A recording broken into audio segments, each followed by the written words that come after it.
The criticism of religion is therefore in embryo the criticism of that veil of tears of which religion is the halo. Criticism, meaning his, has plucked the imaginary flowers on the chain, not in order that man shall continue to bear that chain without fantasy or consolation, but so that he shall throw off the chain and pluck the living flower. That's something that plenty of Marxists did, I can tell you. The criticism of religion disillusions man so that he will think, act, and fashion his reality like a man who has discarded his illusions and regained his senses, so that he will move around himself as his own true sun. S-U-N. Yeah, well, that's Marxism in a nutshell, all right. I mean, that's the fundamental definition of pathological narcissism. So that he will move around himself as his own true sun. Right.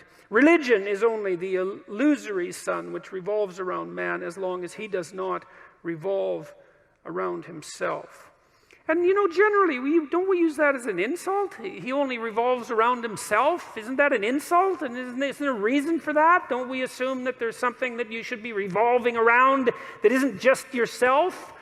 You know, and it could be many things, you know. It could be, well, someone you love, that would be a start. Could be a child, could be your partner in life. It could be your family in extension. It could be your community. It could be some noble ideal that you're trying to serve. It should be something other than you as the primary center of the universe around which, well, you and presumably everything else revolves. So I don't really see that as a particularly wise, what would you call it, philosophy. And as it manifested itself in the world, you know, I would say Stalin probably revolved around himself quite nicely, and don't you think? I mean, if you had to pick someone who was revolving around himself, it would be a pretty decent competition between Mao and Stalin, and that didn't seem to be for the best. So that's something to consider as well.